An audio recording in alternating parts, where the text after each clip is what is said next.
हम सभी जानते हैं कि पृथ्वी पर भरपूर पानी है, लेकिन पृथ्वी की तस्वीरों में आप जितने नीले धब्बे देखते हैं, उससे कई अधिक पानी पृथ्वी पर है।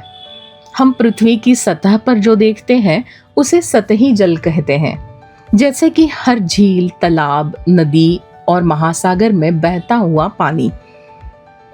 लेकिन जमीन के नीचे और भी पानी है, जिसे भूजल कहा जाता है। भूजल चट्टानों, मिट्टी और तलछट के बीच छोटे स्थानों में जमा होता है। ये भूजल लंबे समय से भूमिगत संग्रहित है। मान लीजिए कि मिट्टी खोदते समय जो पहला भूमिगत जल स्तर मिलता है, उसे उपमृदा जल स्तर कहा जाता है। यहाँ मिट्टी पूरी तरह से गीली या जलग्रस्त होती है, इसलिए इस क्षेत्र को संतृप्त क्षेत्र कहा जाता है। भूजल स्तर के ऊपर का भाग, जहाँ केवल सूखी मिट्टी होती है, वो असंतृप्त क्षेत्र कहलाता है। यह समझने के लिए पानी सतह के नीचे कैसे जाता है, हमें सबसे पहले जल चक्र को समझना होगा। बारिश का कुछ पानी पौधों द्वारा अवशोषित किया जाता है। कुछ पानी मिट्टी के ऊपर से बहकर नदियों और महासागरों में चला जाता है। कुछ धीरे धीरे भूमिगत हो जाता है और कुछ पानी जमीन के ऊपर जमा हो जाता है, जो अंततः वाष्पित हो जाता है। जमीन में प्रवेश करने वाला पानी तब तक नीचे रिसता रहता है जब तक वो भूजल स्तर तक नहीं पहुंच जाता है, और भूजल स्तर पर पहुंचने के बाद पानी लंबे समय तक वहां जमा रहता है। कई गहराई पर ऐसे जलभृत है जो हजारों वर्षों से संग्रहित हैं। भूजल हमेशा जमीन के नीचे जमा नहीं होता है, बल्कि कभी कभी सतह के ऊपर भी आ जाता है।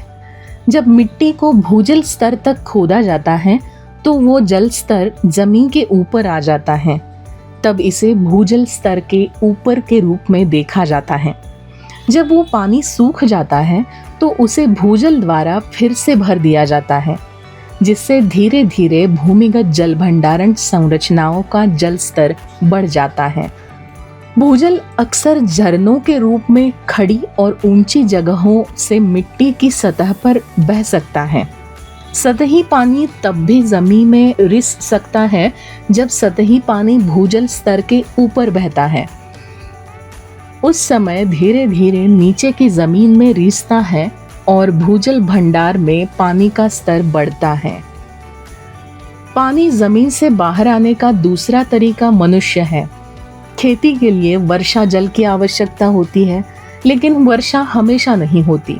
लोग खेती के लिए कुओं और ट्यूबवेलों के माध्यम से भूमिगत जल का उपयोग करते हैं, और सिंचाई के लिए उपयोग किया जाने वाला अधिकांश पानी भूजल है।